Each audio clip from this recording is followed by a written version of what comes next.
Let's take a look at fungi.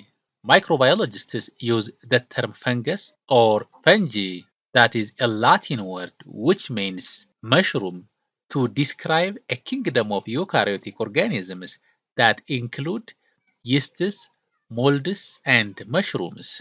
This is a group of eukaryotic organisms that has a spore-bearing, nutrient-absorptive nature, lack of chlorophyll, and reproduce asexually and sexually. Scientists who study fungi are mycologists, and the scientific discipline devoted to fungi is called mycology. The study of fungal toxins and their effects is called mycotoxicology, and the disease caused by fungi in animals are known as mycosis. General characteristics of true fungi. They are all eukaryotic. Being eukaryotic means they possess membrane-bounded nuclei that contain chromosomes. They possess a range of membrane-bounded cytoplasmic organelles like mitochondria, vacuoles, lysosomes, endoplasmic reticulum, and Golgi bodies. Most are filamentous, which is composed of individual microscopic filaments called hyphae, which exhibit apical growth and branch to form a network of hyphae, what we call mycelium. Some fungi have septate hyphae and others have non-septate or soinocytic hyphae. Some fungi are unicellular, meaning they consist of a single cell rather than forming multicellular structures like hyphae or mycelium. Protoplasm of hypha or cell is surrounded by a rigid cell wall, which is composed primarily of chitin or glucans, but the cell wall of some species contains cellulose. Fungi exhibit both sexual and asexual reproduction that allows them to adapt to various environmental conditions and propagate them efficiently. Both often result in the production of spores. Fungal nuclei are typically haploid and hyphal compartments are often multinucleate, even though Oomycota and some yeasts possess diploid nuclei. All fungi are achlorophylous, which means they do lack chlorophyll pigments and incapable of making their own food through photosynthesis. All are chemoheterotrophic or chemoorganotrophic. That means they utilize pre-existing organic sources of carbon and they obtain their energy from chemical reactions of organic compounds to synthesize organic compounds for their growth and reproduction. They possess a range of storage compounds like trehalose, glycogen, sugar alcohols, and lipids.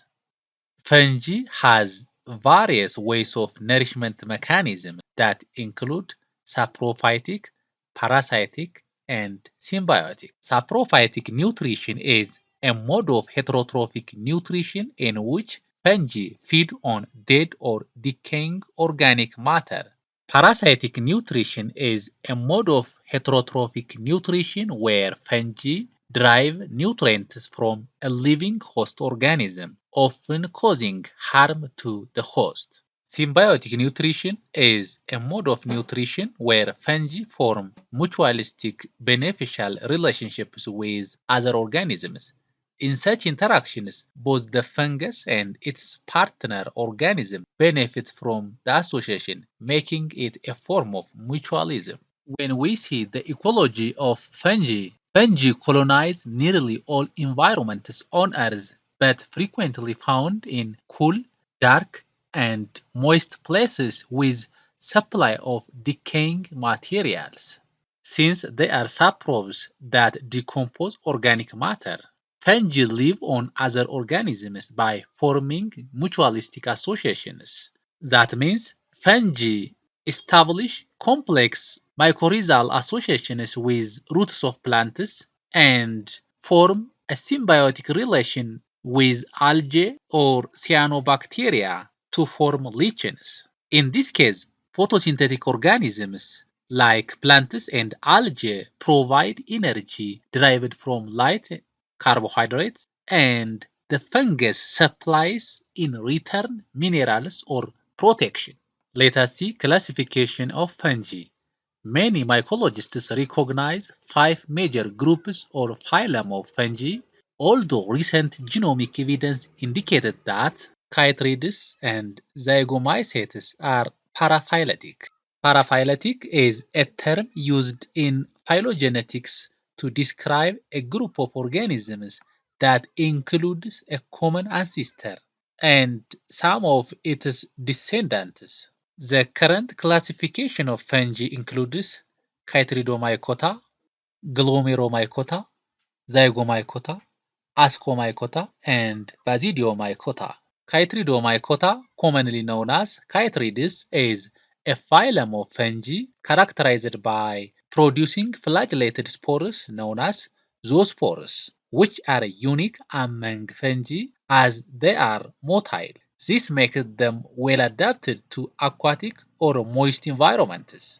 They are usually unicellular or have simple soinocytic hyphae or hyphae without cross walls. They reproduce asexually via zoospores, but sexual reproduction varies but often involves simple gametogagal fusion. Nutritionally, many are saprophytic while some are parasitic. The best example is Allomyces and water molds. The second group is Glomeromycota.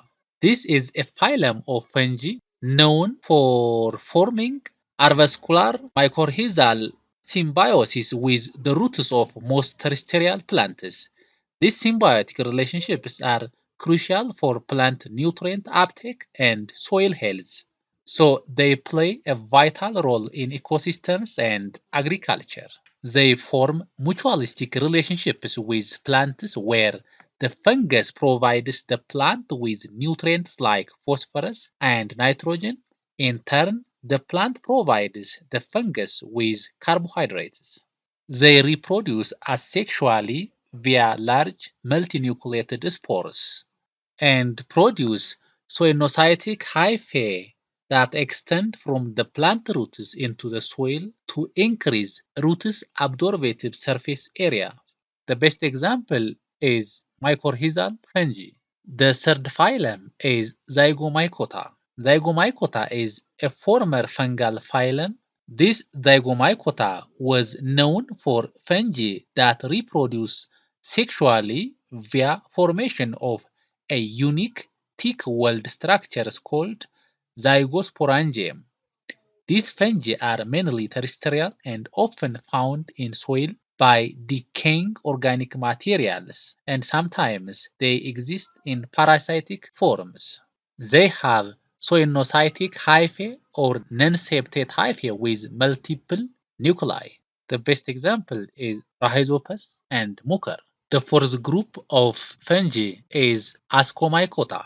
Ascomycota, commonly known as sac fungi, is the largest phylum of fungi that encompasses a diverse group of organisms ranging from yeasts and molds to complex cap fungi, a microscopic sac-like structure where sexual spores, what we call ascospores, are formed. They have septate hyphae and found in a variety of environments like soil, water, decaying matter, and they also exist as symbionts, pathogens, and mutualistic with other organisms. The best example here is Saccharomyces cerevisiae, Aspergillus, and Penicillium. The fifth group or phylum of fungi is Basidiomycota or club fungi. This is one of the major fungal phyla that encompass a wide range of species, including mushrooms, rusts, and smates. Their defining feature is basidium, a microscopic club-shaped structure where sexual spores, called basidiospores, are produced. When we see their reproduction mechanisms, they reproduce sexually that involves the formation of basidiospores on basidia, usually with fruiting bodies called basidiocarpus, like mushrooms and bracket fungi. Asexually, of course, this is less common, but some produce asexual spores or propagate through fragmentation. They have septate hyphae and found in aquatic and terrestrial environments, particularly in soil, wood, and plant material. When we see their nutrition mechanism, they follow saprophytic, pathogenic, and symbiotic ways of nutrition. The best example is rusts, smetus, and mushrooms. Reproduction in fungi. Fungi reproduce through both sexual and asexual methods that depend on environmental conditions and the fungal species. Their reproductive strategies are diverse and adapted to their ecological roles. This reproduction mechanism relies on sporulation, which means the process of spore formation. This occurs in fruiting bodies, which is part of fungus where spores are formed and released. This structure may be asexual or sexual. Asexual reproduction. Asexual reproduction in fungi does not involve fusion of gametes or genetic recombination. It is a faster and allows for rapid colonization of favorable environments. This is the most common method that asexual reproductive structures develop at the end of specialized hyphae. Thousands of genetically identical spores are produced mitotically in this process. Many fungi reproduce asexually by producing spores, what we call sporangiospores, that develop within a sac or vessels called sporangia or in singular sporangium. Other fungi produce dust-like spores, what we call conidia, singular conidium, on supportive structures called conidiophores. Others can reproduce by producing spores called arthrospores by fragmentation of hyphae-like fungi that causes athlete's foot. Fungal spores are extremely light and are blown about in huge numbers by wind currents. Other fungi, like yeasts, reproduce asexually by budding. In this case, the parent cell becomes swollen at one edge and new cell called blastospore or bud develops. Eventually, the spore or blastospore or bud breaks free to live independently. The parent cell can continue to produce additional blastospores. The second way of reproduction is sexual reproduction. Sexual reproduction involves the fusion of haploid cells that lead to genetic recombination and the production of genetically diverse offspring. This typically occurs under stressful or changing environmental conditions. Many fungi produce spores by sexual reproduction. In this case, opposite mating types come together and fuse since the nuclei are genetically different in each mating type. That means the fused cell represents heterokaryon. Heterokaryon is a fungal cell or hyphal compartment that contains two or more genetically different nuclei per cytoplasm. That means a cell with genetically dissimilar or not similar nuclei exists for some length of time in a common dikaryotic cytoplasm. Dikaryotic cytoplasm means the cytoplasm of fungal cells or hyphae that contains two genetically different nuclei. Eventually, the nuclei fuse and a diploid cell is formed. The chromosome number is soon halved, returning the cell or organism to haploid condition. A visible fruiting body is often the result of sexual reproduction, that is, the location of haploid spores. Perhaps the most recognized fruiting body from which spores are produced is mushroom. Let us see the sexual reproduction cycle of a typical basidiomycetes mushroom. As we can see from the diagram, on the underside of the mushroom cap, there are channels or gills that are lined with club-shaped sexual reproductive structures called basidia. Different nuclei that exist within basidium fuse and produce a diploid zygote. Then the zygote undergoes meiotic forms of cell division and produce haploid basidiospores. Basidiospores are then released from basidia and germinate to form a hyphae of different mating types, the negative and positive strains. The growth of basidiospores results in a haploid mycelium. Later, hyphae of opposite mating type, that is, the positive and negative strain, unite and form a heterokaryotic mycelium. Eventually, the hyphae of heterokaryotic mycelium grow and emerge from the soil as a mushroom. Let us see economic importance of fungi. Fungi have both beneficial and harmful aspects.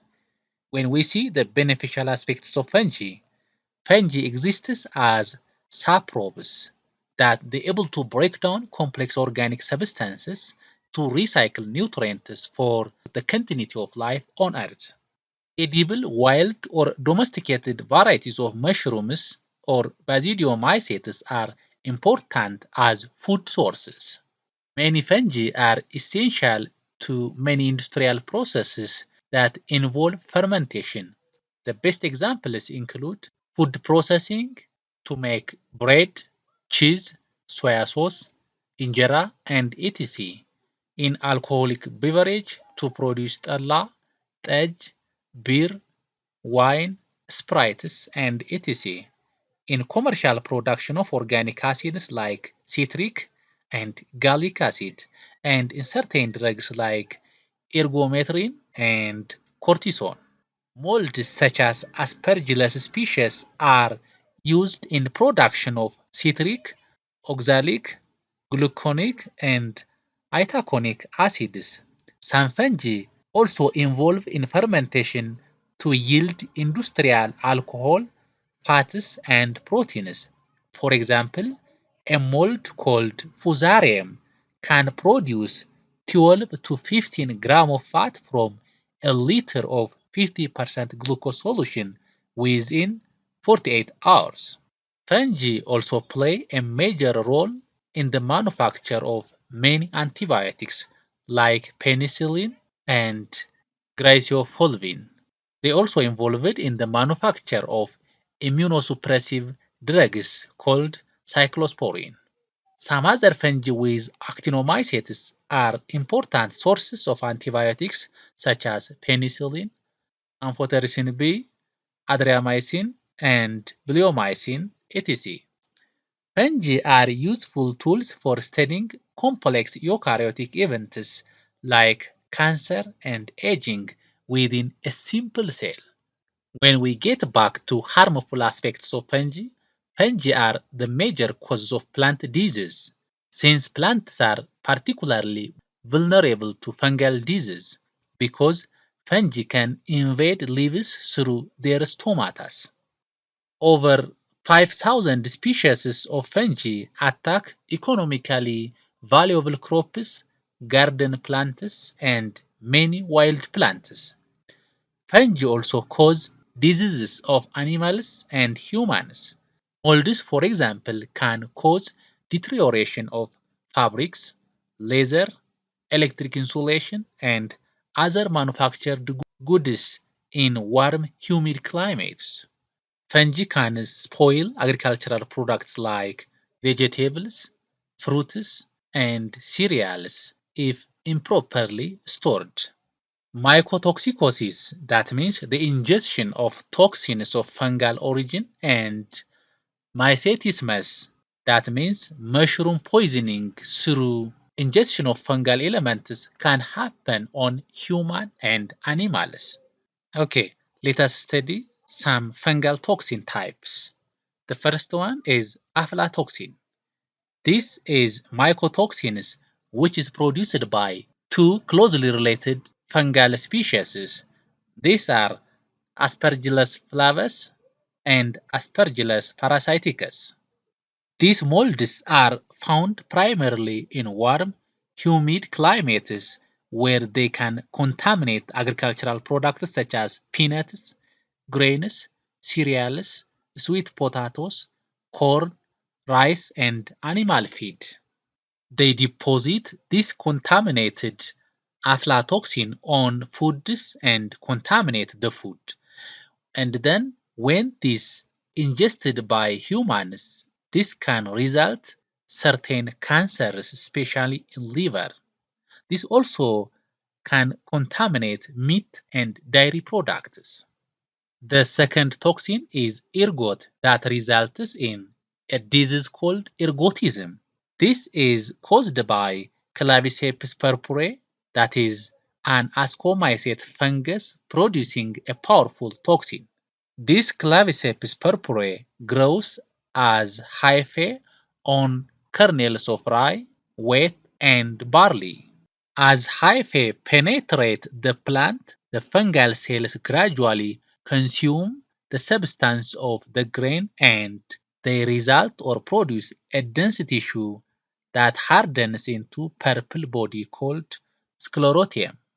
Then a group of peptide derivatives called alkaloids are produced from this sclerotium and deposited in the grain as a substance called ergot. The products such as a bread made from rye grain may cause ergot rye disease or ergotism. Another toxin is mycetismus that results in mushroom poisoning or mycetism. This can occur from mushrooms that produce mycotoxins that affect the human body. Now let us study superficial fungal infections. Superficial mycosis or superficial fungal infections are fungal infections of the outermost areas of the human body that include hair, fingernails, toenails, and the dead outermost layers of skin, that is epidermis. This complex of diseases are caused by any of several species of taxonomically related filamentous fungi in the genera Trichophyton, Epidermophyton, and Microsporum. The various forms of dermatophytosis are referred to as tinnias or ringworm. Clinically, the tinnias are classified according to the anatomical sites or structures affected. In this case, they can be tinea corporis or ringworm that affect mainly hairless skin, which is caused by Microsporum canis, Trichophyton mentagrophytus. The second group is tinea pedis or athlete's foot that affect mainly the lower legs. This is caused by Trichophyton reverum, Trichophyton mentagrophytus, and Epidermophyton fulvocosum. The third group is Tinea capitis. This mainly affect the scalp, eyebrows, and eyelash. The main responsible fungal species is Trichophyton tonsurans and Microsporum canis. The fourth group is Tinea barbae.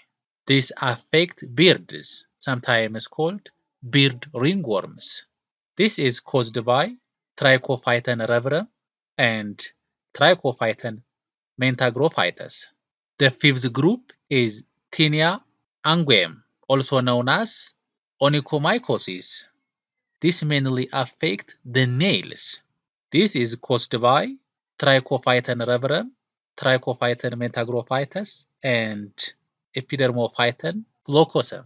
When we see mode of transmission, superficial mycosis or dermatomycosis are infections that are transmitted directly by human contact, animal to human contact, or indirectly by inanimate objects like clothes, carpets, moistures and dusts in showers, swimming pools, wardrobes, gyms, and etc.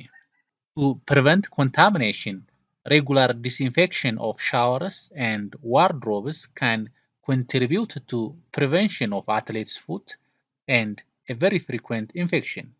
Avoid sharing of socks, combs, and other materials.